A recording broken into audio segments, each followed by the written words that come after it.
There's one thing I can't stand. It's a lisp. Yeah, I'm gonna leave that in the episode and get Yeah, canceled. he should. Every mom wants to be wanted, but not for murder. Welcome to IP Suffer. Debatable. While I was waiting for everyone to jump on Discord, was reading half-star reviews of this movie and losing all faith in humanity. Fucking crazy. It was baffled. Movie. Every movie that has over 1,000 fucking ratings on Letterboxd, there's at least like 10 people that are like, "This is dog shit." I'm just like, "Fuck you." What the fuck could possibly be the complaint? They're wearing white after Labor Day. That's what it was. That's who these people are. If there was one where it was like my mom killed a bunch of people and it was really hard on me, I would get it. But like, right. They were like people that were just like, this just isn't funny, and I'm like, you're out of your fucking mind. But that garbage man is just like, dumb. She doesn't even recycle. Someone should kill her. Yes, fucking incredible.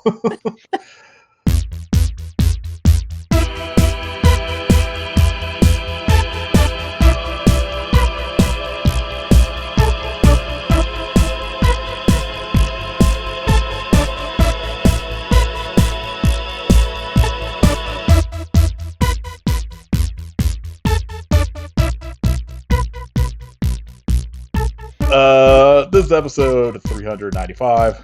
If you suffer, Misty Sutphin. I don't have a cast list in front of me. Trying to find oh, go ahead. I'm the Pee Wee Herman doll that Misty is selling at the swap meet. Kid is Don Knotts being fucking cool. I'm John Waters pretending to be Ted Bundy on a There you go. This week we're talking about Serial Mom. A fucking banger. Worth getting covered twice on this podcast. Absolutely perfect. Lori from Queer Horror Cult and I did an episode on this and Cecil B. Demented like fucking years ago. And Katie was like, well, I was thinking about doing Serial Mom, and I was like, fuck it, let's do it. It's like, I'll talk. This is like baby, not even baby. This is my favorite John Waters movie. So I will talk about this shit anytime. And it was an excuse because like at some point Caitlin was like, oh yeah, I've never seen that. And I was like, what? So I got Caitlin to watch it. So yeah. Fucking perfect movie. Katie, what was your thinking for picking it, other than that it rules? Yeah, I mean, I feel like for me this is like a really, really good example of like what I think is like a perfect aesthetic of a movie that I love.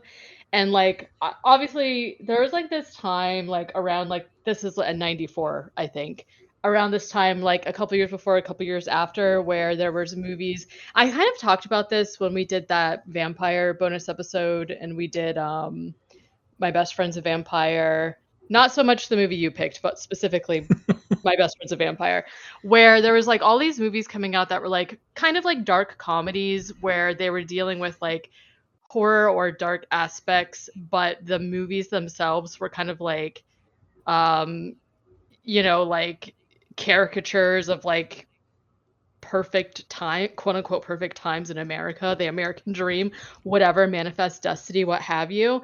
And this is definitely one of those movies. This one is a little less kid friendly, I would say, but all of those movies you talked about, kind of like that. I would also consider something like Don't Tell Mom the Babysitter's Dead, Death Becomes Her, Jawbreaker, that kind of stuff, where it's like dealing with something that's like really serious, but all of the characters kind of just treat it like it's like not that big of a deal. They're just like, it's just life. People are dying. It's fine. That kind of thing. And so this is like one of the ones that I always go back to because I definitely just like saw it on TV randomly and was like, just loved the idea of the way it was portrayed. But then like the mom is like actually a serial killer. It rocks. I like John Waters. Anytime he does, like, well, I mean, I think that's like most of his movies, where it is like sort of like 50s aesthetic, but just like, you know, turns the campiness up to like 11 and just like the weirdness up to 11 is fucking perfect. Like this, Polyester, even something like Cecil B. Demented, where it's like you know, he films shit in a very specific way where like outside of, you know, there being like video rental stores and then like, you know, L7 being in the movie, like you could watch this and it's just kind of like it feels like it's like a movie taking place in the 50s. Right. But it's clearly taking place in like, you know, 1994 or whatever. You telling me L7 wasn't around in the 50s? They may have been. I don't know. Let's see. Who started in 1934? Interesting. They've been a band for 100 years. Wow. Kit, what's your I don't know, take on Serial Mom? It's perfect. Like it is literally a perfect script, and I was clapping like a seal throughout the whole movie. It's so perfectly written and paced, and everyone's comedic timing is fucking incredible. Mm-hmm. I love like one of the things Lori and I talked about, because we did, like I said, we did this and Cecil B. Demented, is I love when like somebody like Kathleen Turner or like Melanie Griffith like gets involved in a John Waters movie and like commits 100%.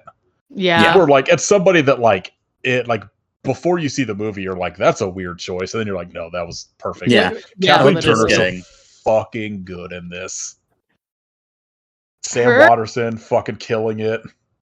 Yeah.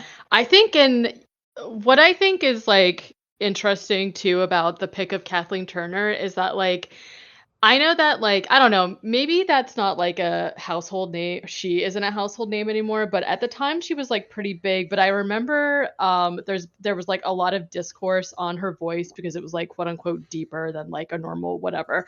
So I think that it was like perfect to have her in this role where she's like a perfect, well, she's not perfect, right? Obviously, but she's like somebody who very, very much wants everything in her family's lives to be perfect. Because she kind of like doesn't really fit the mold as much as like an archetypal character. But then when she is doing her like I don't know, evil streak when she's like doing the prank calls on the neighbor or whatever, and she's like making her voice like even deeper and gruffer or whatever, to the point where people like can't figure out that it was her. I don't know. I just thought that was like so perfect. She's like I can't even like estimate's not the right word, but just like she's just like she's fucking perfect. She is perfectly casted this. Overstate? Like, yeah, I guess. Like pretty much everyone in this movie is just like fucking killing it. The lady that gets beat to death is singing fucking Annie, killing it. Like Matthew Lillard is like the only one. I'm like, whatever. I think it's he's like fine. I just like it's like I was just delighted to see him in it. Yeah. You know? Yeah, see him not in a Scream movie. Yeah. I think it's also crazy that they're like the two kids' best friend is Justin Whalen, and he is like a disgusting creep this movie. But what I knew him from was the gooner. 1990s. He's the proto he's a gooner. Yeah, he's like very slimy and gross. But what I knew him from was from that movie Susie Q that starred Mary Jo Johnson in it, and I don't remember if it was a Disney movie or like on the Disney Channel or whatever, but it was again like a 50s, but it was kind of like I don't know, like a sweet, I don't know, like you would think of like from the 50s or whatever. So then to see him being so gross, I was like, oh my God, because I didn't remember him being in it, to be very honest. But well, you gotta see Child's Play 3 where he plays a recast Andy Barclay. Okay, perfect. I like one of my favorite things in a movie, and I feel like it mostly happens in more like teen comedies that aren't funny, but when there's like somebody that's supposed to be jerking off and it's like the most over exaggerated weird thing you've ever seen. It's like in this movie it's like so over the top, and That's insane. genuinely the most John Waters this movie felt. Yes. Is I don't know. I feel like a woman getting beat to death with like a fucking turkey leg or whatever the fuck it is while Annie is playing. Sure. It was a leg of lamb. Yeah, Also, that's having a right. band called the Camel Toes or whatever, Camel Lips, I think it was called. Yeah. My favorite character in this entire movie is the the guy that at the flea market is like at the glory hole that ends up coming in to Oh. be a witness Oh, that just ends up going to jail for like contempt of court because Yeah. fucking Kathleen Turner keeps just opening her legs. His acting is so insane. It's so funny. That guy and the fucking garbage bin killing it. The garbage bin, we were watching it. I told Caitlin, I was like, best characters in this movie. And I'm like, why? They're just like garbage bin. I was like, just wait. The one dude just like, look at her, doesn't even recycle. Somebody ought to kill her. I'm just like, hell yeah. like directly into the camera. It's so funny. Yeah, we can get into it whenever. Okay. Yeah, because I mean, like, the whole, like, kind of, like, point of this movie is, like, obviously Murder can be justified. Yes, exactly. We all have our bad days, as she said. Oh, well, it's also like, I forget if it's in the commentary, if it was like an interview I read. Like, John Waters talked about, like, his original idea for this movie came to him because he would just, like, go to the local courthouse and just watch, like, trials. Yeah, that's and great. it was like right around the time that like the OJ trial was happening and Court TV was taking off and like all this shit. And he was just like, yeah, I would just like go to the Baltimore courthouse and just like sit there and watch these trials. And I was like, just hang out. For sure, because I mean, like, there's obviously, aside from like there eventually does become a court case in this, but it is very, very like reminiscent of like the obsession that Americans have with true crime, as we see like Misty has like like merch for her mom at the fucking trial or whatever. So there's like obviously a lot of commentary on that, which I enjoyed, but she is it's like really interesting to me because there's like that all of that with like the actual there's like a few serial killers that she's like obsessed with and like writing to even in prison and stuff like that. But then it's like so she does like end up obviously creating murders, doing crime, committing murders. And there's like all of these like societal infractions that people make that lead her to the reason that she's kind of like murdering people, which I find like so funny. Like she can't stand chewing gum.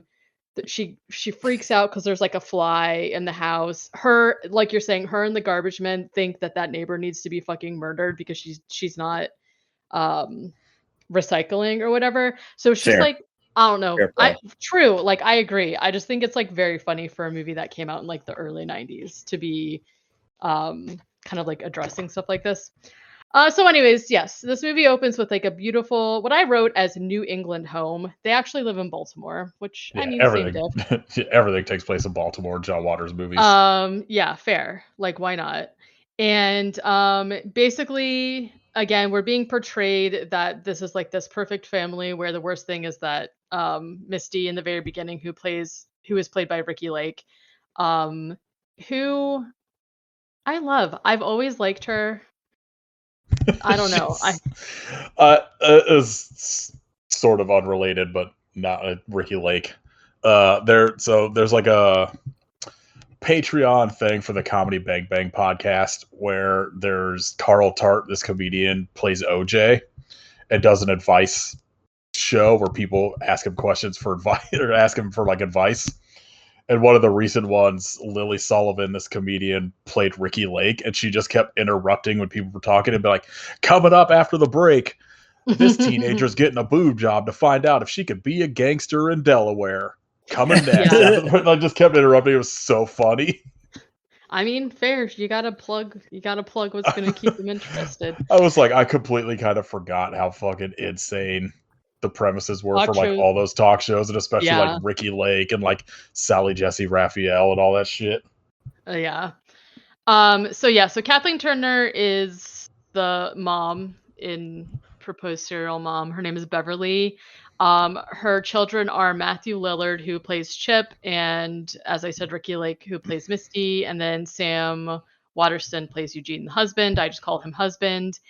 They're sitting down to breakfast basically, and yeah, I wrote basically like everything is presented to us as if this is the perfect family. The worst things that you could do is like chew gum, and also you can't say the word hate. Like who else remembers that bullshit?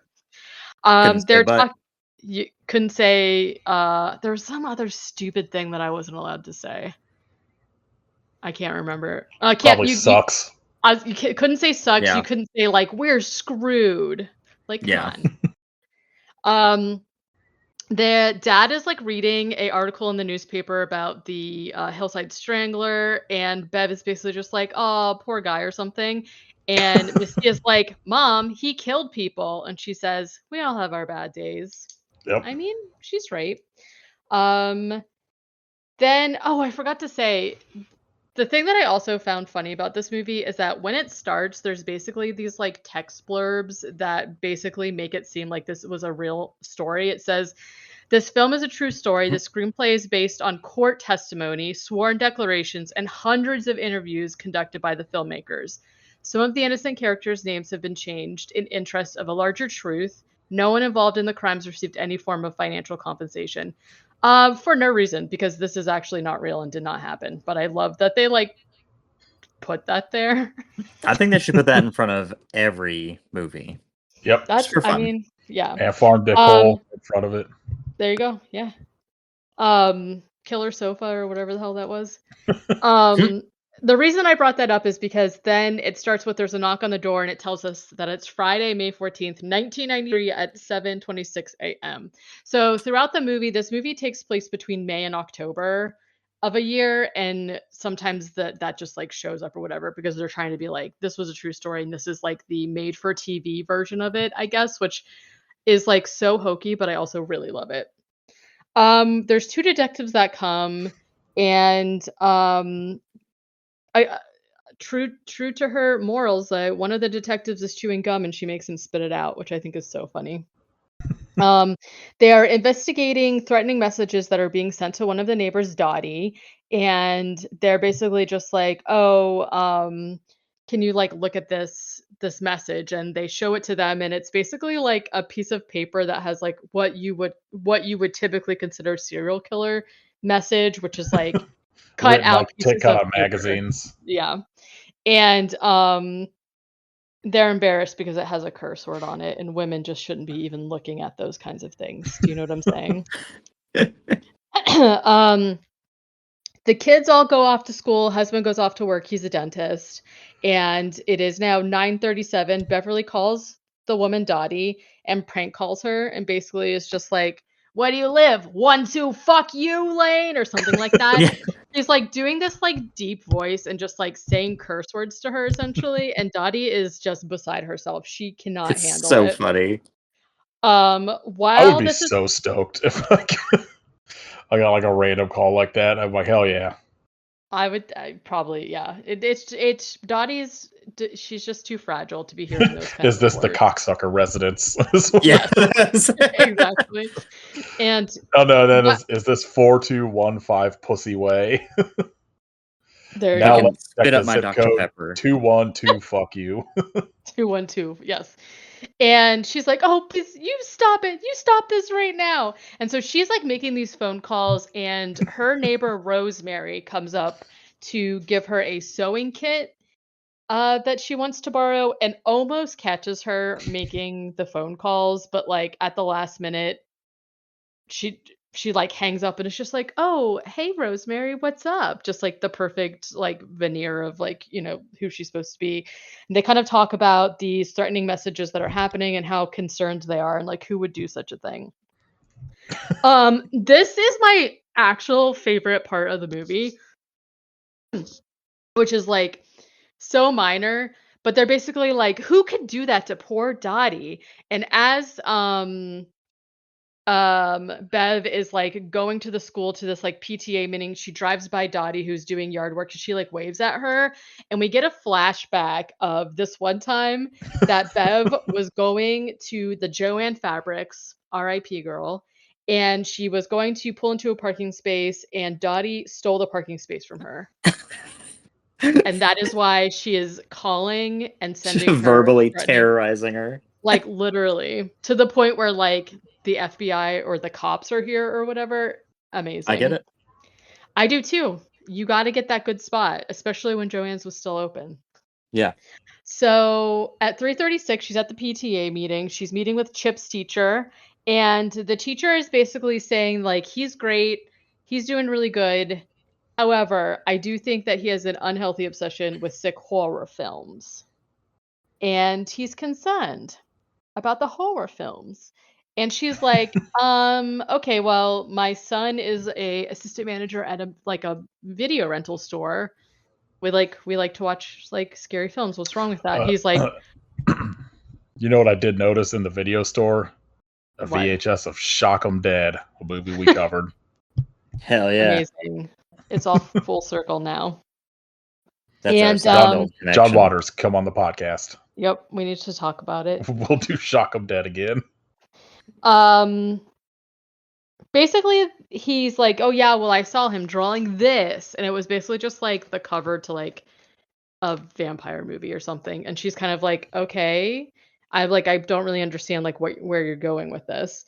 And basically the teacher is like, I don't know, is there anything wrong with his home life? I really recommend that you get him therapy. And it's just going from like 0 to 10 like immediately for actually no reason, because obviously he's fine. Oh no, I had teachers like this. For that were like, he needs therapy immediately. Yeah, because I was like, parents let me listen to metal when I was a Well, kid. Sure. And here you are today. Here If I only am you had now, therapy. perfectly normal and not fucked up at all. Yep, it worked out. It's fine. So later after the BTA meeting, she also made him fruitcake, which I thought was interesting because it's Gross. out of season for fruitcake. She sees him in the parking lot where he's disgustingly shoving a stick of gum in his mouth, and that just sends her over the edge. So she runs him over in her car a few times. Easy peasy. There's a girl who is like standing behind a tree, like smoking some weed, and she like sees it happen, and she's like, This character also incredible. yes. I love that this movie we're balls deep into the full premise of the film, like 12 minutes in. Yep. This is Yeah. like right at the start of the movie. There's no build up to it. She just fucking kills someone right at the start. Like literally. And I actually, this movie is like an hour and a half, right? Totally normal movie length or whatever. It had been a while since I had seen it because I feel like it just like wasn't anywhere. And anytime it comes on, I'm like, oh, let me just throw it on. I have like really vivid memories of the swap meet scene. And in my mind, that was like the movie was almost done. She had just started killing people. It's like and halfway. It's like it's like the second or third person she's killed. And I was like, oh shit, so in my memory, it was like even better rewatching it that I had more premise for like, I don't know, just being like older in my life that I could like follow it better because I definitely saw this when I was pretty young. But I was like, oh damn, yeah, she really just gets right to it and continues killing the entire time. So it's pretty fun. Queen. Honestly. So yeah, so she hits him with her car a few times and then immediately goes to get the car washed, the blood off, as you do. Chip and his friends are watching the movie Blood Feast, which they describe as the Citizen Kane of gore movies. Amen. So seems like a must see to me. Bertie and Scotty are his friends' names. Scotty having a good time. Scotty is disgusting. Wishing he could be jacking it. 24/7 in front of porn. In front of both of his friends. He doesn't want to watch Blood Feast. He wants to watch Cum Feast. Like literally. It's just Blood Feast, the XXX version. Yeah. And he's basically just he's thirsty the whole movie. Let's just say horned that. But they're watching this movie and this gory movie instead. Beverly comes in and sees them like watching this movie where this like person's heart's getting like ripped out or whatever, and she literally goes, "Oh, you kids." And Yeah, I'll then watch Blood Feast now. yeah, right. Yeah.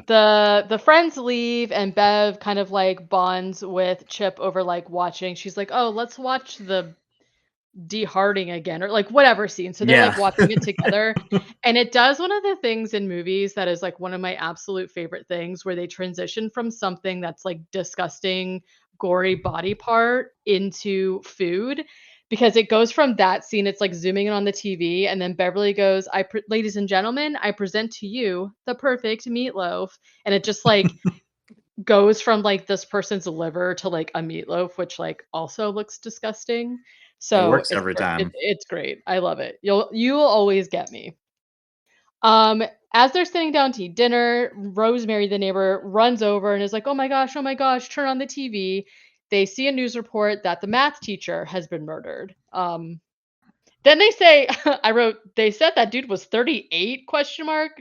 No, that guy looked like he was 50. Um, Then, they're watching the news report a little bit, because it was Chip's, we know because we saw Beverly kill him immediately. He died pretty easy too, but, Well, I whatever. mean, he got run over 3 times or A something. few times, sure, yeah. And, they say that, quote, unquote, "the eyewitness was a stoner." Um, then, like, later that night, I also found this so stupid and funny. Anything in this movie that's, like, stupid, I ate it up. Because they're, like, sitting in bed together, the husband and Bev, and she's got, like, a book open. She's, like, notorious for being a bird watcher. So she's got her, like, Birds of America book open or whatever, but inside it's just, like, a magazine of serial killers, and she's, like, stroking Marilyn Manson's face, um, which is, Charles like, Manson. Charles Manson. No, Merlin Manson. Yes, Charles Manson's face. Um, and then so it basically they're like, okay, good night, and they like kissed or whatever, and then she's like initiating them, like sleep, like obviously they're gonna have sex, and he's like, okay, be quiet so we don't wake the kids, and he like barely touches her, and she's like, ah! Like being just like obviously very overzealous as to what's actually happening, and he's like, "Shush, shush, shush," and she's, like, yelling, and it shows, like, both of the kids in their rooms, like, making The, faces, and it's so funny. He like rocks. it's like bouncing like 3 feet in the air every thrust. The hottest Yeah, sex scene I've ever seen in a It's movie. it's pretty so much. good. Yeah, their chemistry is out of this world. Um, the next morning, they're supposed to do some kind of, like, bird watching thing, I guess, but there's a customer who calls the husband to come in and do an emergency filling, I guess. I don't know. I didn't wanna see it. It was gross. And so he's like, "Sorry, hon, like, I have to go Oh yeah, do." you weren't here when we did the dentist. Perfect No, I films. wasn't. I was not. We have to do a Katie catch-up episode. I can choose it for my good movie next week. just Oh, no. we just immediately just start redoing every movie Redoing we've all the done. movies. Yeah. Start it over. Um, that's okay. Yeah, so he has to go into the office or whatever. Um, the detectives come back to the house because now they're talking about like the math teacher and like wanting to question the students' parents or whatever. And I love that every single time she talks to the detective, she points out Scotty does not wear his seatbelt when he drives. And that's like the egregious thing that he's got going on. That she's just like, he's not wearing a seatbelt, by the way, like every single time. And basically they say that the eyewitness saw a blue station wagon hit the teacher, and they're the only ones who have one registered to their name of the student's parents or whatever. And they also find a magazine with a P cut out of the front cover. So they're like, oh my gosh, they're putting it together, the ransom note. And she tries to say, oh yeah, that's weird. This isn't mine though. This is Rosemary's like magazine. But they're not sure. Do you think she's killed more people than what we see? Probably. Oh, yeah, almost certainly. Hell yeah. Well, What a king. she's a king.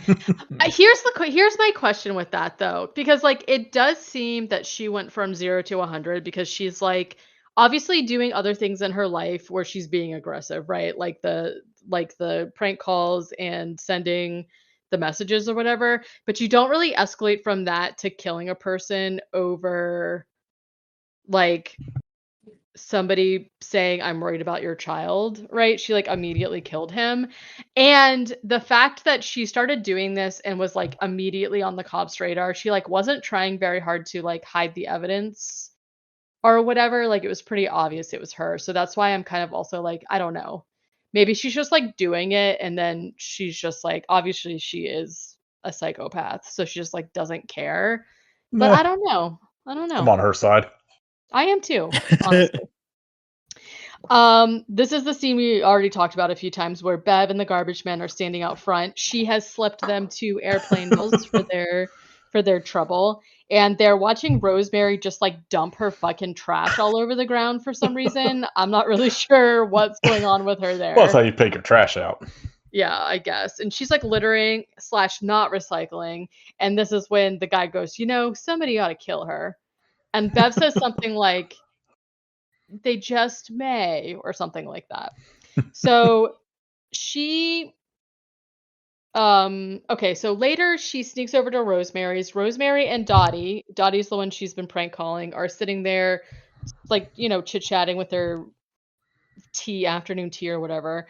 And she goes in there and she's just like, "Hey, how about, a drink or whatever?" So Rosemary leaves and Dottie basically sets Rosemary off by asking her if the flowers that are in this, like, display are pussy willows, but she's saying it in kind of like a deeper register so that Dottie realizes that she's the one that's been calling her and, like, saying all of those terrible things to her. And so Dottie is like, "Oh my god, it's you." And, Bev is like, "I don't know what you're talking about." And then she Bev breaks one of Rosemary's Fabergé eggs and then is like, "Oh my god, Dottie, God, what why a did you do throwback. that?" Fabergé eggs. Yeah. I know.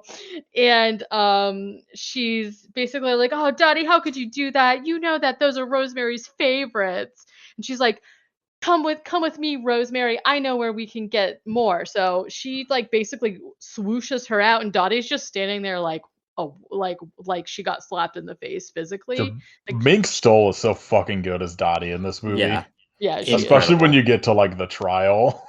Yeah, it's very good. So, there what does this say? I took these notes like 4 days ago, so okay. So she's like, "We're gonna go to the swap meet." So there's like this like little backstory thing where Misty, who is the daughter, right, buy stuff to then flip and sell at the swap meet. Earlier, Birdie brought her a Pee Wee Herman doll that she's gonna like sell or whatever, which is what I said who I was. And there's like a huge indoor swap meet, so there's like a ton of booths and stuff. And so Bev is like, "We'll go there and replace this Fabergé egg that Dottie just broke." Um, The first, like I don't know why this is the first time I'd ever noticed the two like punks being like fucking Don Knotts. yeah, He's so it is. fucking cool. It is like kind of random because it's just I don't know. Do they have a picture of the painting online? I'm sure you could find it.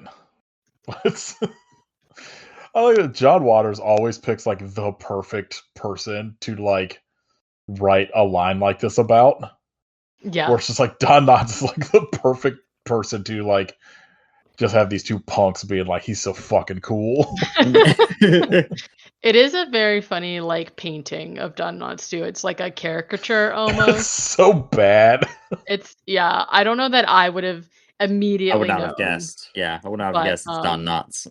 I would pay so much money for that painting. oh, this picture that I found is somebody like recreated it in Photoshop or something. Yeah, there's like you can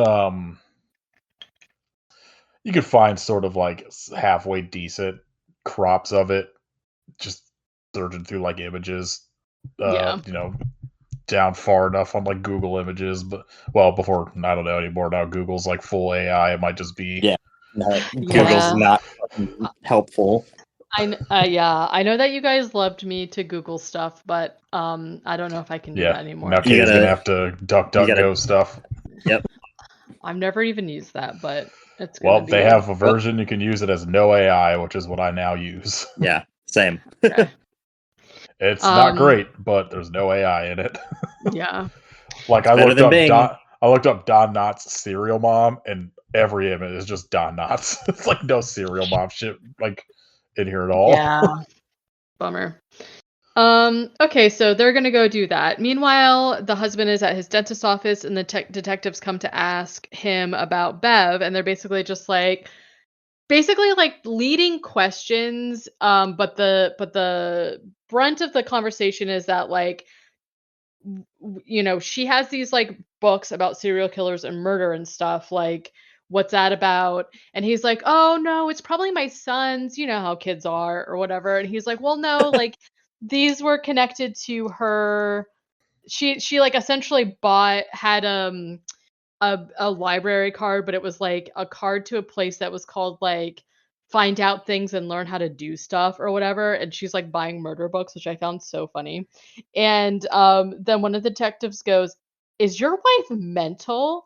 And then it cuts to Bev just like whipping her head back and forth at the swap meet because there's like flies buzzing around and she can't stand flies because they're like gross and disgusting, right? And the transition from is your wife mental to her just like flipping her head, it's so funny. Every time I hear the word mental, I just hear it as fucking Wayne saying it. Are you mental? That's pretty much, yeah.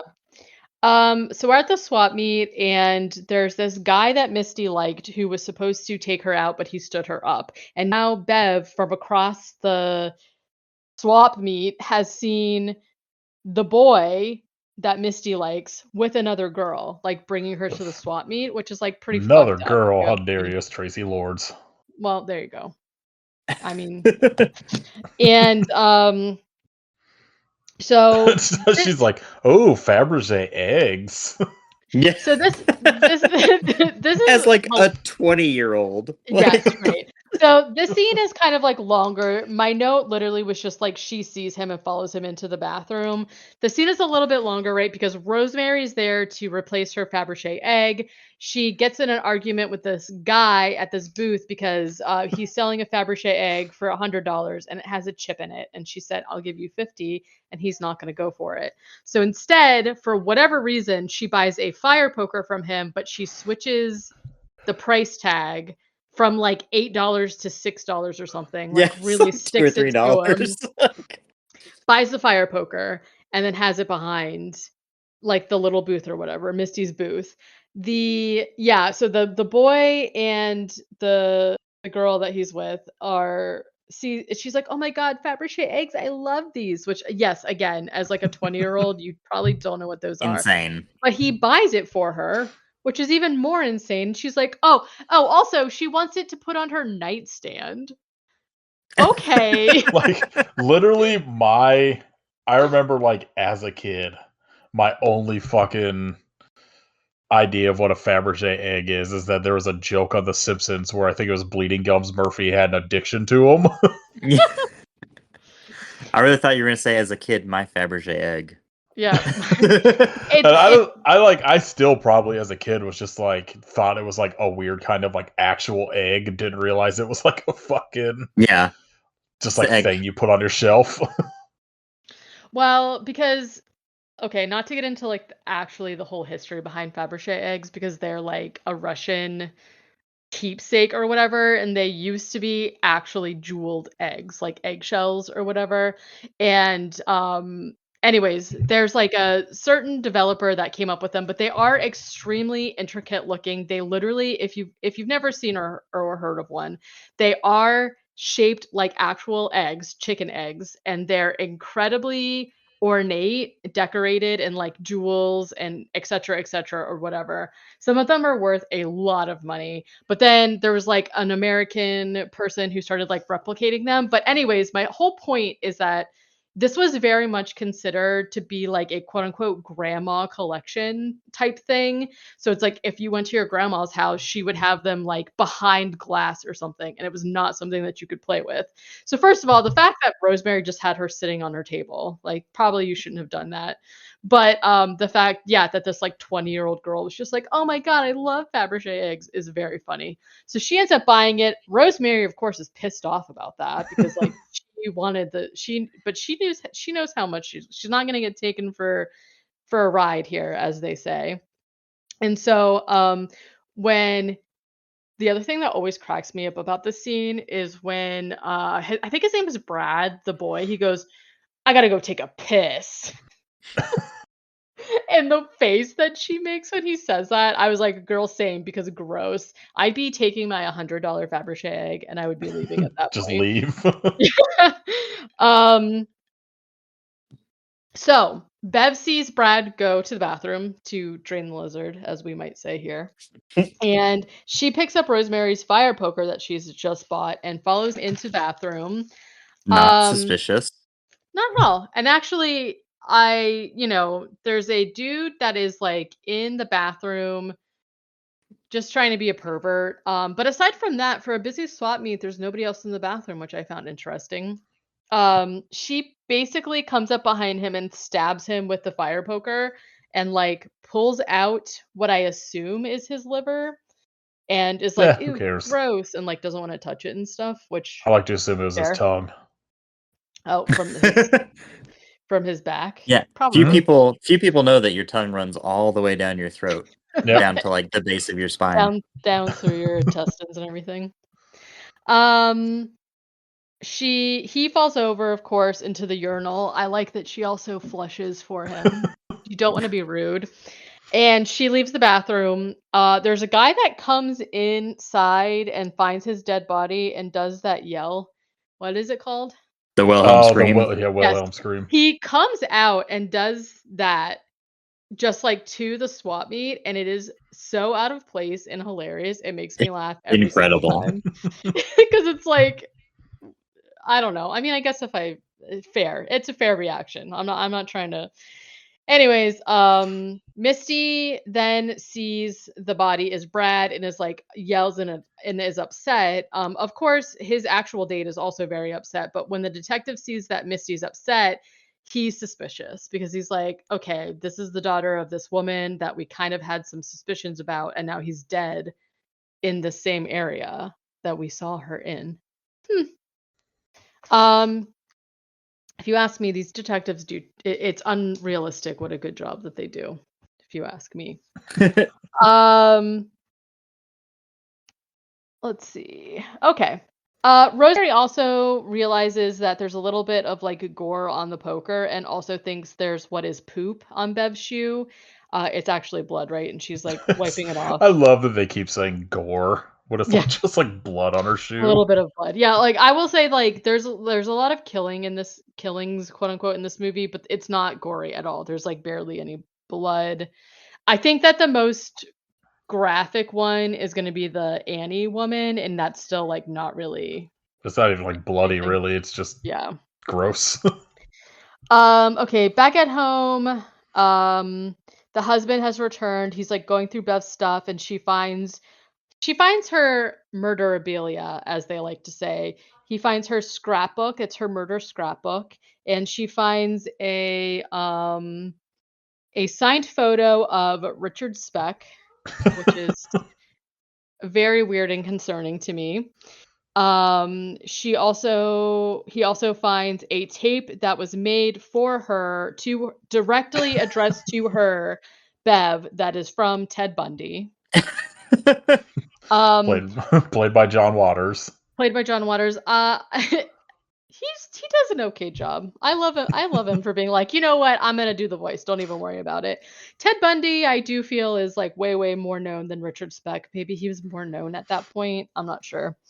Um, let's see. This is when Misty has kind of like somehow pieced all of this info together. And so she goes to the movie store and goes, Chip, our mother is Charles Manson. Which is funny because like the situations obviously are not anywhere similar. Yeah, they're pretty Um, close. but she's basically just like, you said you hated the math teacher and now he's dead. I was upset with Brad, now he's dead. And Chip is basically just like, that's awesome. Like who can we make the next victim? Like they're kind of like into it or whatever. And So she's stoked. like, yeah, he's like, okay, awesome. Who basically like who can we get our mom to kill next? And Misty though is like, no, that's not cool. Um they've had like some kind of talk. There's like a thing where Rosemary and Dottie talk to the police about Bev and are like, being suspicious about her at this point. Chip says that Scotty also thinks Bev is the killer, and she says, for someone that doesn't wear a seatbelt, Scotty sure is nosy. Also cracked me up. Um, Bev So they're like sitting down to dinner, like after they've basically confronted her with being the killer. And this is when, Chip says that Scotty thinks that she's the killer. And Bev is like, I'll be right back. And after that, and immediately gets up and like leaves the house. And they're all just like sitting there for a minute before they realize that they like hear her car peeling out or whatever. And they're like, Yeah, wait, hold on. okay, what are we gonna do? And I love the idea that like the dad even says this at some point. They're like, "Well, what are we gonna do about like her being a serial killer or whatever?" And the dad's just like, "You know what? We're gonna love her no matter what." And that's like essentially what happens. They're just like going to try and stop her from getting in trouble, not that they're necessarily bothered that she literally is a killer, which I think is a great like part of this movie. So she's being also followed by the police. This whole scene is basically like they think that she's going after Scotty. So the family like goes to Scotty's house and like with the cops. And the whole thing Scotty is that basically he of course is going home immediately to watch porn and he's like jerking the chicken the entire time and it's like Yeah, that's cutting a back phrase and people say. they do. Oh, it's choking. My Joking. jerk that chicken around. Um, and it's like cut between like her watching another eating scene in a movie that just like really fucking grossed me out. She's like peeking in through the window at this like couple who are eating chicken in like the Oh grossest, yeah, nastiest way. it's the dude that got their bird The watching thing canceled Yeah, yeah, because but he they're needed to go kind to the dentist. yeah, but they're kind of like playing this off to us as if like we don't Yeah, like it's played back and forth where like it kind of you like kind of maybe we assume don't they're know like that in the these are same house. yeah, Yeah. right, like they're supposed to be Scotty's parents or whatever. So she's like watching them disgustingly eat this chicken. I will say that the cake he has for dessert looks delicious. Yeah, And it so does. I'd basically, eat 4 slices like he does too. I eat huge fucking yeah, that whole cake. And so she like sneaks into the closet or whatever and ends up like stabbing the mom with the scissors that she took from Rosemary's sewing basket that she borrowed or whatever. And so like it all kind of comes to a head at once because they like bust into Scotty's room thinking he's being murdered and obviously there's egg on his face now because he's embarrassed. That's not And egg. I and also like that like he's watching a Doris Wishman movie, which Yeah. like are very unsexy. Yeah. All it is it just has fuck, I can't think of her name. I think it's Chesty Morgan, maybe. Yeah. Yeah, Chesty that Morgan. sounds Just correct, yes, based on what has I've like seen. massive boobs. That's like the appeal to him. Yeah. Um, Doris so Wishman, then a fucking incredible director. so then Scotty obviously is embarrassed or whatever. The family, despite now being traumatized by having walked in on this, is relieved because they're like, "Oh, thank God. She didn't kill Scotty. She's not actually the killer." Right? And so, I love that she just drops a fucking air conditioner on the dude. Yeah, so, like, she stabs the wife and with the scissors and it ends up killing him or whatever, and then when the husband's running out, she pushes the AC unit, like, out of the window onto him, and it, like, crushes him, but they're basically like, "Oh, great, she's not a killer." So, the next morning when they leave the house for church, there are, like, 10 cop cars lined up on the street, and they're like, "Oh, okay," and the mom, Bev is just like, "Oh, just keep you get in the car, like, it'll be fine." So on the way to the church, they're listening to the news, like, on the radio, and they're basically talking about how, there was, like, those other murders last night, and they're like, "Oh my god, oh no, she did kill somebody." And they're like, "Yeah, there's a serial killer, and the suspect is Beverly," and they just, like, call her out or whatever, and she's just like, "Tee-hee, this is so ridiculous." And, the husband is just like, "Bev, I've read all about this. Is it menopause?" Yep, that's it. That's menopause, in case you were wondering. Um, at the church, like, everybody is there, is, like, suspicious, like, side-eyeing the family. There's reporters there asking her if she's serial mom and all of this stuff. And, they're basically the cops are there waiting because they're waiting to get latent print matches between her and, like, all the murder weapons, essentially. And Yeah, I think it once was like I forget what was hers that they had, but it was on the fire poker. Yeah, They're trying to match it and on. the scissors and all that stuff. So they're basically just like, as soon as we get the match, then you can go and get her. But right now they're just like watching her or whatever, which seems like they shouldn't be allowed to do that, but it's fine. Um, Once they get the go ahead that her prints match, they sneak into the the scene is so weird. They sneak into the church and they're all like sitting down and like hiding amongst all the churchgoers while the priest is like giving you know, the speech Yeah. about Jesus. And while this is happening, they're supposed to be, like, singing or something, I don't know. She ends up, like, sneezing and hawks a loogie onto the forehead of the baby that's sitting in front of her, Hell which is, like, yeah. so weird. It's so weird. But this causes the mom to scream, and because everybody else is on edge, chaos just breaks out because everyone's, like, freaking out, screaming, like, as if somebody's gotten murdered or whatever. And so, like, in the chaos and confusion of everybody running around, Bev ends up escaping with Chip and Birdie. And so they basically take her to the video store and hide her. This is when a customer comes in, an older woman, and she's arguing with Chip because she didn't rewind her copy of Ghost Dad that she's returning. Amazing. And basically, the woman kind of like chews Chip out over it because he's going to charge her because there's a fee. They say be this kind, this rewind is for a reason, you know? this is the most justified murder in the movie. I agree. Yeah, absolutely.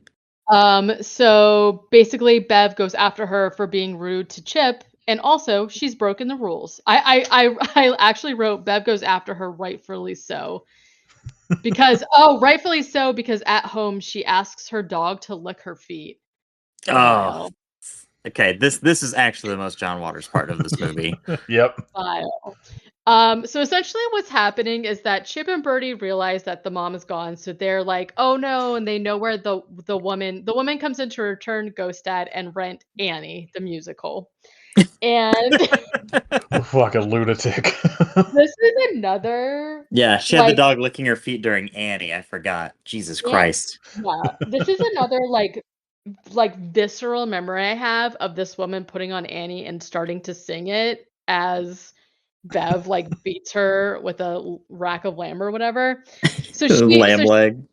so she goes yeah, so she goes back home and they're like, "Oh my gosh, we know her address." So Birdie and Chip chase on foot. Scotty, again, this entire time still thinks that Bev is did this murder. So he's also following them. And the woman goes in, makes herself a little sandwich based off, her lamb has just been sitting on the counter this whole time, I guess. Cuts herself off a slice, makes her a sandwich, starts watching Annie, and asks her dog to lick her feet. And Bev is like sneaking up behind her. First, she takes a knife and she realizes like that's not good enough. So she goes back and takes like the whole like hunk of lamb off.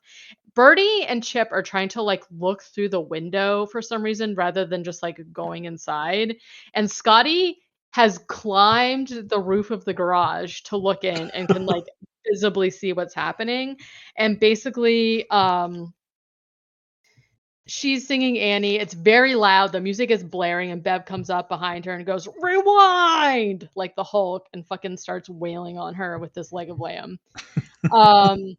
After there's blood splatter everywhere or whatever, Annie is still fucking blaring also. This whole scene just like, dang, it is a good scene. It's what they call cinema.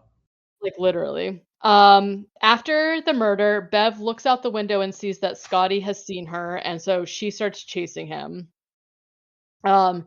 He makes it back to the video rental store where he like steals his car back, or whoever car is that convertible or whatever. She's like wailing on the outside of the car and she's like, "Wear your seatbelt. It's the law." She's still pissed about the seatbelt thing. And she ends up stealing a car from a guy and like chasing after Scotty.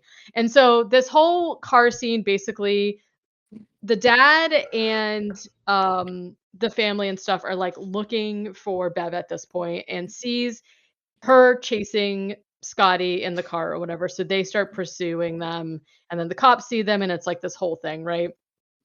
Then there's like this like little side thing where Scotty sneaks into like a punk show, and she's trying to like go after him, but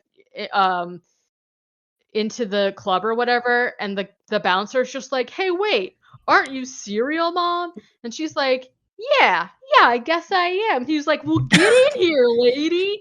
And it's basically just like turned into that thing. Again, we were talking about like the obsession with true crime, where that guy, like, for the sake of the story of being like, "I let Serial Mom into the club" or whatever, versus being like, she's a killer and she needs to be stopped or whatever.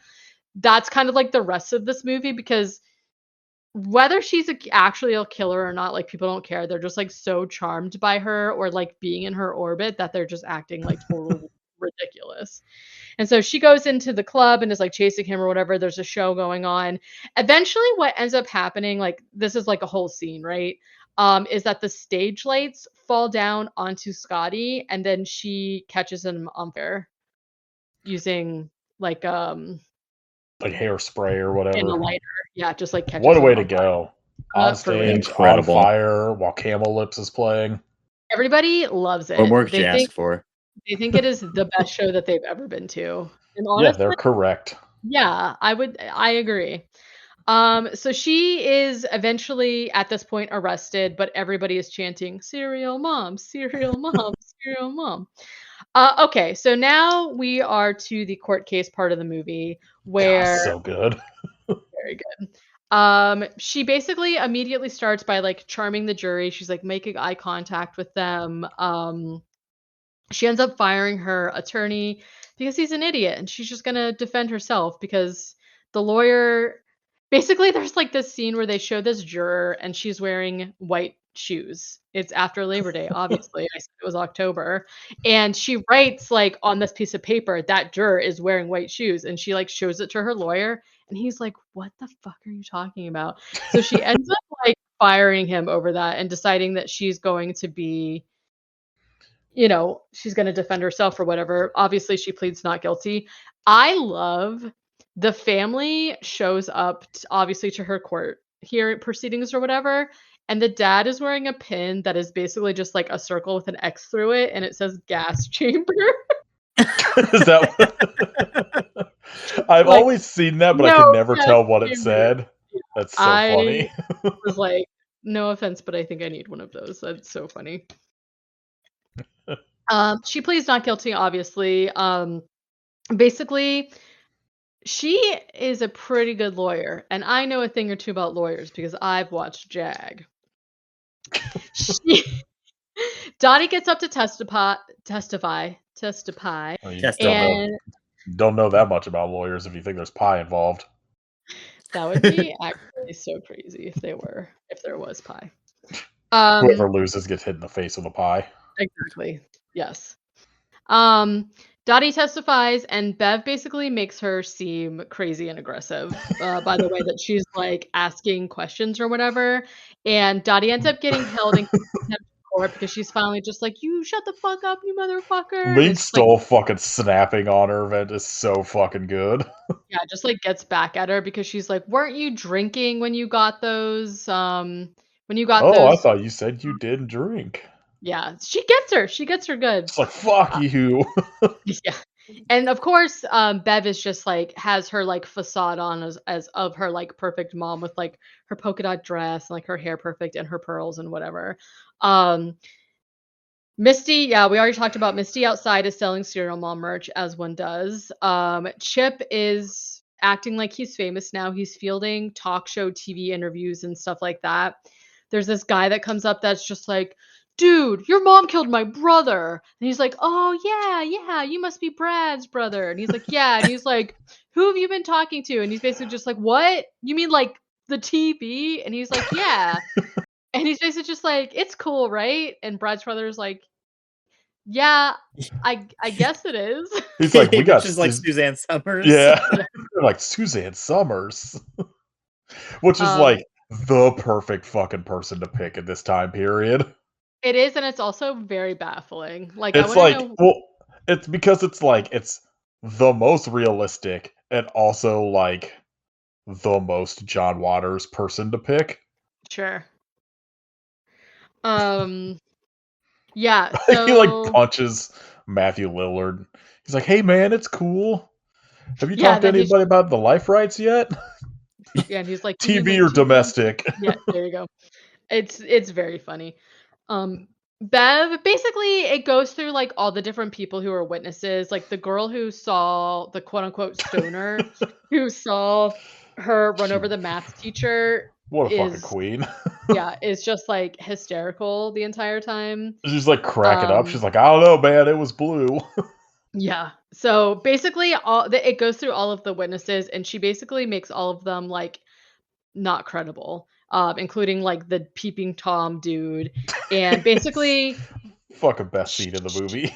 yeah, she gets that guy deserves to go to jail, Nah, he honestly. rocks.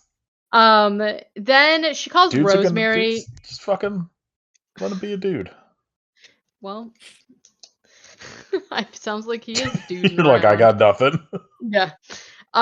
So basically everything that she's been I don't know, maybe she has been killing before because I was saying she was being kind of sloppy, but once she gets Rosemary up on the stand, she has been kind of leading the clues to be towards Rosemary like the magazines that she was using to write the ransom letter, they were all subscriptions in Rosemary's name. She uses Rosemary's scissors, she uses Rosemary's poker to do the killings or whatever. And basically, she gets up there and turns everybody in court against Rosemary by asking her if she recycles, which she doesn't. Yeah. And so, hop, skip, and a jump, if you don't recycle, you probably are capable of murder. And Yeah. I agree. This is when Susan Summers shows up, and everyone is smitten with her, obviously, even the judge. Um, they do some closing arguments, basically about the crimes and whatnot. And now October, and Bev is found not guilty of the charges, and everybody is inappropriately stoked, which I think is so funny because like the thing that I think that works so great in this movie with the angle of this like true crime stuff is that like everything that's, like, inappropriate or weird pretty much is stuff that actually happened, like selling the merch outside of the courtroom or whatever. They did that outside of jails and stuff too. And then when she's found not guilty, everyone's like, "Woohoo! Yep, yep, yep," clapping and jumping up and down and stuff, which is, like, really inappropriate because, like, people died, and also she did do it. So, like, chill out. Um, I wonder where this was in relation to like the OJ trial. um, I can't remember when that like wrapped up or whatever. I feel like it was after this. Like, I thought that wasn't Okay. until, like, 96, something, 90 Yeah, because I feel like he actually the chase was in '94, so that would make sense. yeah. Um. Oh, and then I think Bev also says, "Thank you all for coming." Amazing. What a queen. Um. This is when they're all leaving the courtroom and, there's reporters and they're like, "How is it? How do you feel?" or whatever. They're interviewing Suzanne Summers, they're interviewing the family.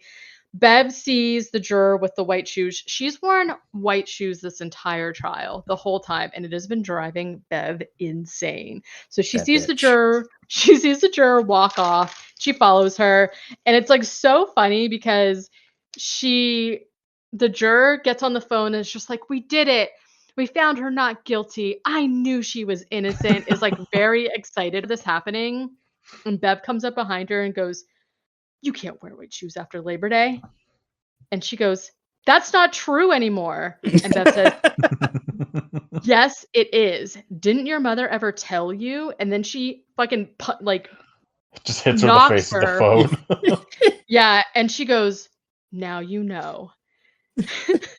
Fashion has changed. There you go. And she goes, "No, it hasn't."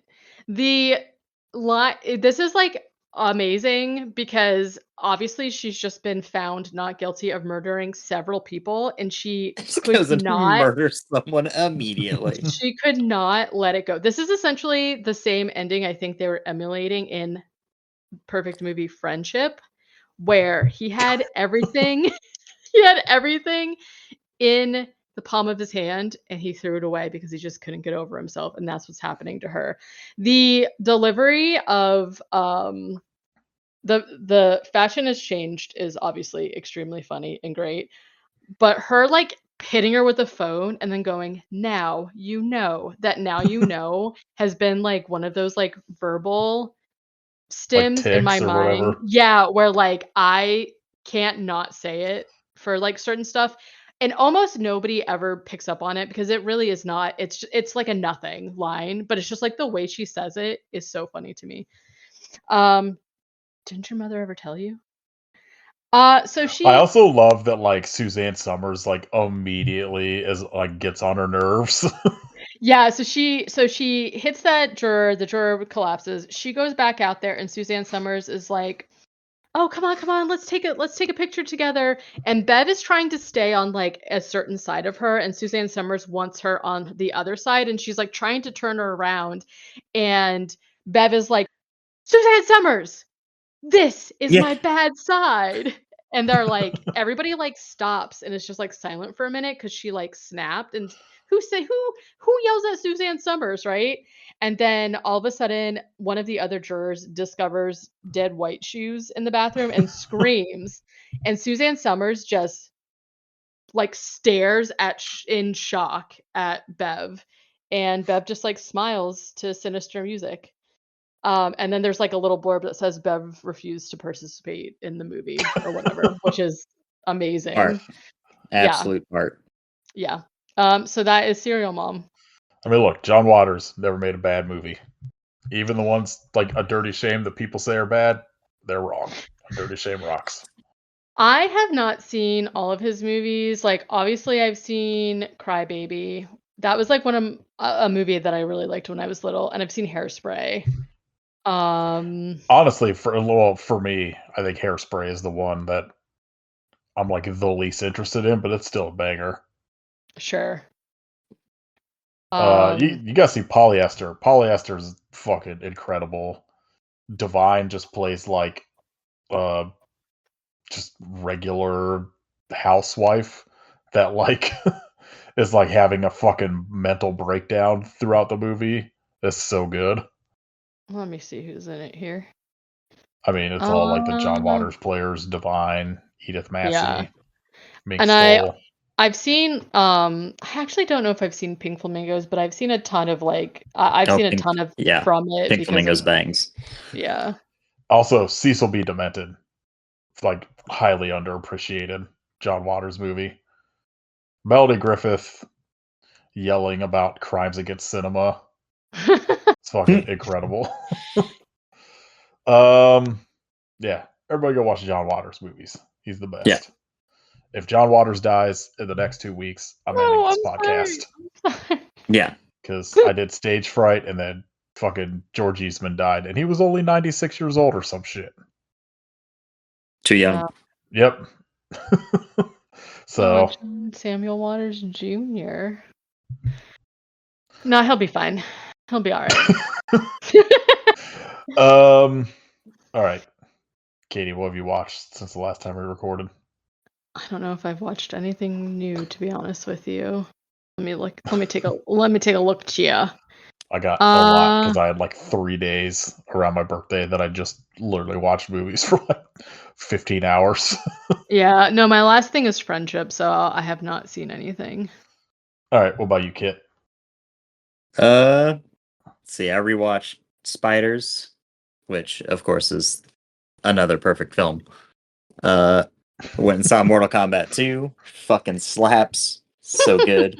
I've seen like And then either people being like it's really good or it's fucking dog shit. So I allowed myself to enjoy a little fan service for once, and I clapped like a fucking seal anytime a thing from the game popped up. Love that for you. And then watch Sorcerer, which is still the best movie of all time. Let's see. I watched Scared Shitless. Fucking incredible. Banger. Kostansky's special effects in that movie are so fucking good. So gross. And then I watched the stuff on the Reviver 1 Blu-ray that Vinegar Syndrome put out. And I did not necessarily like any of it, but it was interesting watching a bunch of shit that like was previously considered lost. But then they also put like a little bonus thing on there with their like head restoration dude talking about like specifically the I think Boots and the Preacher movie that's on it and like how they like restored it, which I found really fascinating. And then I watched I forget if this was AGFA or Bleeding Skull. I think it was AGFA. They put out a Blu-ray of a movie called Wildwood, New Jersey that is just a documentary somebody made in 1994 just interviewing different women like on the boardwalk of like Wildwood Beach in New Jersey. And it is wild. One of like it's just like it's literally just people talking about what it's like to just go to the fucking boardwalk or whatever. But then there'll just be like these teenagers that are just like, yeah, we just come down here to like fuck. This one girl's just like, yeah, like I ran with my friend group and like, I've murdered somebody down here, but the police told me it was justified, so I got away with it. I'm just like, what the fuck? Oh my god. It's fucking nuts. They'll be like, I was listening to the commentary and the director was pointing out all this like weird shit in it. It's like, oh yeah, see this woman talking right now about like losing her virginity down here in Wildwood.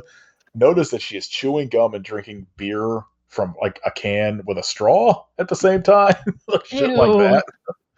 And then there were like 2 bonus things on it. One called Girls at the Carnival, which was literally just a found like VHS tape that's just these like I don't know 19-year-olds that just film themselves going to a carnival. That was I don't know weird but interesting because it was just literally just like someone's home movie. And then one called Mall City, where it was somebody just interviewing people at a mall in New York City in like the 80s about like why they come to the mall. And it's just like either old people being like, I don't know, my wife wanted to come shopping. And then like teenagers being like, yeah, man, it's the mall. You have to come to the mall. I mean, right. I watched Ozone Attack of the Redneck Mutants that Visual Vengeance put out, and it rocks. Let's see. I had the actual day of my birthday. I had Caitlin watch We're All Going to the World's Fair, which they loved, and then Pig, which they did not, and I was baffled. Oh. It's insane. They were like, I don't know, it's fine. I was like, I have to go. And then we watched Paris is Burning, which is also like a fucking incredible documentary that Criterion put out about like the like ballroom drag scene in like the late 80s or whatever. That's super good. It's like I found Bleeding Skull made like lists on Letterboxd of like a bunch of shit they've either released or reviewed. So I watched like a shit ton of like SOV shorts or whatever that they had on the like a list that I'm not gonna fucking go over. I watched The Erotic Adventures of Zorro, and it is bad and too long. It is That's what she said. almost 2 hours long for some reason. Yikes. It's very erotic. It is not. It's very And then I watched AGFA put out a thing called like Crazy Kids Party or whatever that is just like 5 fucking baffling kids like movies from the late 50s and early 60s that is cool because you can watch it in like a way where they put either commercials from the time period or like drive-in interstitial things in between movies, in between the movies on the Blu-ray. So it was kind of fun to watch it as this like 1 5-hour video with all these like old ass drive-in interstitials. But it was The Wolf and the Seven Little Goats from 1957, which had what? I was gonna say, not gonna lie, I think I would have liked it. It rocks. I gave it 4 stars. It is Yeah. horrendous and horrifying and incredible. Like there's a scene where the wolf eats all the mom's like baby goats who are alive in its belly. So like while he's Yeah. sleeping, they cut it open and fill it with rocks and then push him down a well. Hell yeah. I watched Fun in Balloon Land, which was bad. It was essentially like I think it was like a 50-minute thing, and like I would say 40 minutes of it is just somebody filmed like a fucking parade. And the rest of it is like a kid who's having to pretend like he landed in a make-believe world of like balloon creatures, but it's just like parade floats. Okay. Polly Pockets from 1964, which I don't really remember anything from.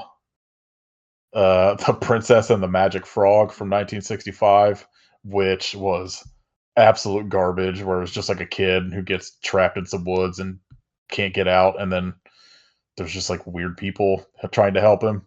It was bad. But then 1963's Kingdom of the Crooked Mirrors, which was like I believe Russian kids movie about this little girl who sees her reflection in the mirror and then she falls in the mirror and has to stop these people making crooked mirrors that make people look like they're fat when they're not and shit like that. Like it's so fucking weird. Okay. Let's see. I watched the Saint Drogo with the commentary finally, and they spent a lot of time making fun of Brandon's eyebrows in it for some reason.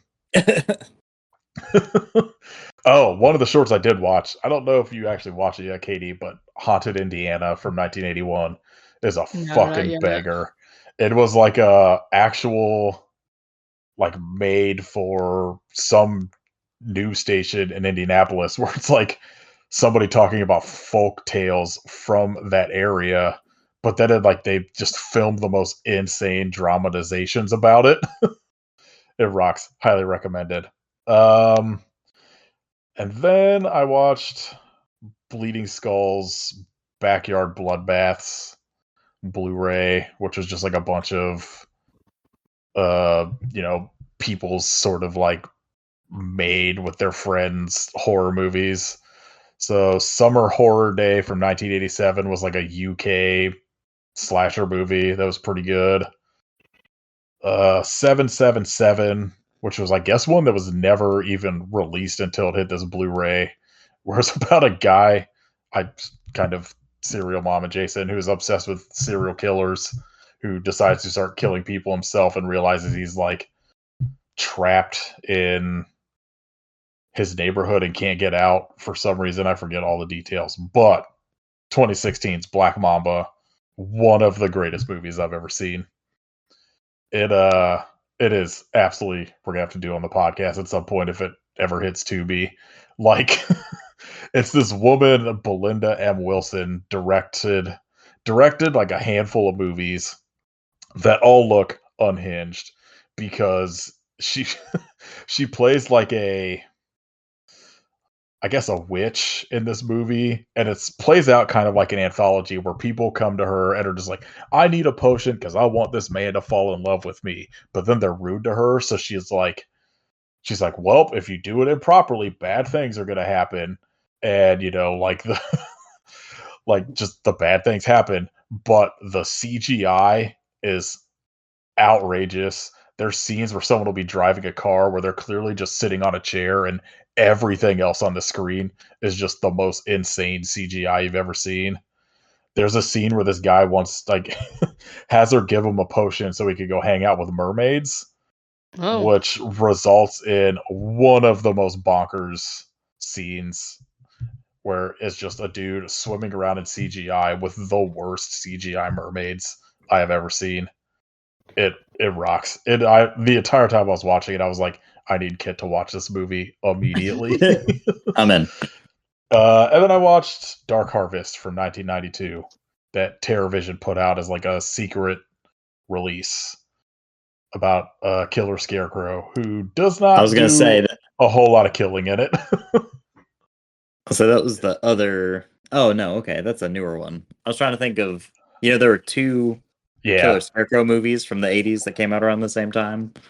Night of Yeah, the Scarecrow, like and then whatever the other one was.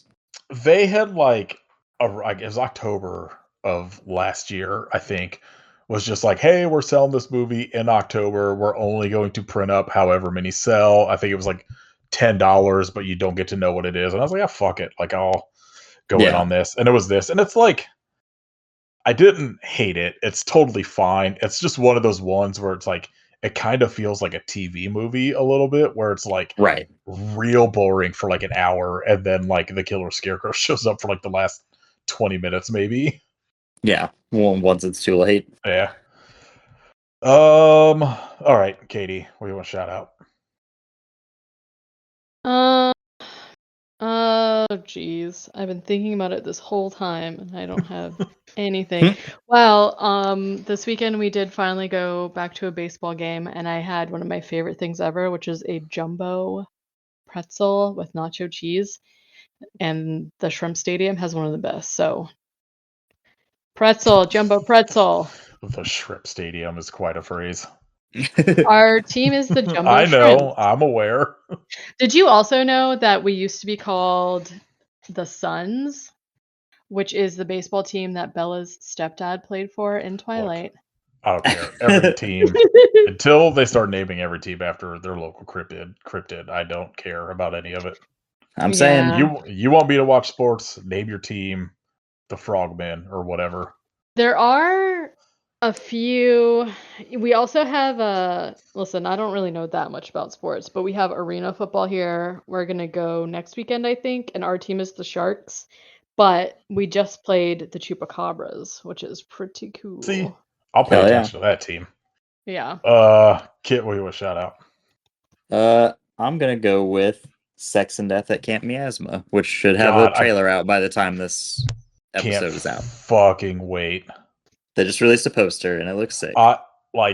The day after it premiered at Cannes, they announced that like it was making its North American debut at like some Pride Film Festival in New York City, and I was like, damn it, like just of all times it had to be now when like we can't go.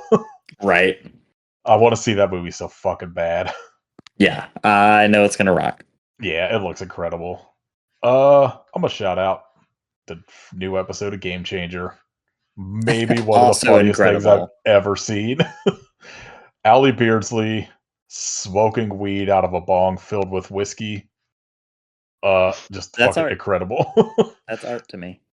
uh, just fucking Lou bringing in that dude from the street and having him like say a bunch of shit, and then the minute he leaves, like whatever the next prompt is, Oh yeah, Lou's like, Phil. "Oh, Phil called me the N word." Yeah. It's like just throws him under the bus immediately to get ahead. It's so funny. God, what a fucking perfect show. And that's the fucking opener for the season. I cannot wait to see what Right. else they have Who coming. knows where Because we're going? that might be my favorite episode so far. It's up there with fucking Brennan Can't Win and the one they did that was the mock of the circle. when Oh yeah. I forget who it was, but one of them was a character that was just a bug with a big ass. Yeah. All right, Kit, what we do next week? All right. I don't think we've done this on a bonus episode. But Tremors is free on YouTube. I know we haven't done it on a mainline episode. I don't know if we've done it on a bonus I episode. don't know. There's been because 1,000, so I can't so remember. when we did it, I think it was that Girl That Scary crossover where we picked summer movies. Okay. Yeah, we definitely that did. sounds right. That sounds right. I was like, it seems Yeah, familiar, but I don't remember. It's not on my list for I Hope You Suffer movies. Yeah, because the other two movies that I had chosen are not streaming anywhere, because of course they're not. So yeah, it's just that's what Katie and I have talked about, like with our picks. Or it's like a thing where like we did it on a bonus episode, but it was one where we talked about it like most of the episode or something, and hell yeah. I'll watch Tremors again. I'm gonna watch all of them. All fucking 10 of them or whatever. Hell yeah, I forgot there's that many. I'm not gonna do that. Fuck that. I'm gonna watch Tremors, then I'm gonna watch Reba the TV show. Hell yeah. And then Tremors the TV show. I already have. All right. If you'd like to support us, you can join our Patreon at patreon.com/podcast. We'll have something soon coming at you. You can buy merch at our Redbubble shop. You can leave us a rating on Deezer, the only podcast app I acknowledge now. You can follow us on Instagram at I Hope You Suffer Podcast. You can follow Kid at Hidden Kidstery and Kitchification of Blood. You could get fucking bewitched. Go look at the kid stories. I've been cursed now. Check out the cool Lego statues I went and saw. Yeah. I'm sure they'll still be up there in a week when this episode drops. Kid's gonna post them every day. They had a Lego lawnmower and it made me laugh so hard.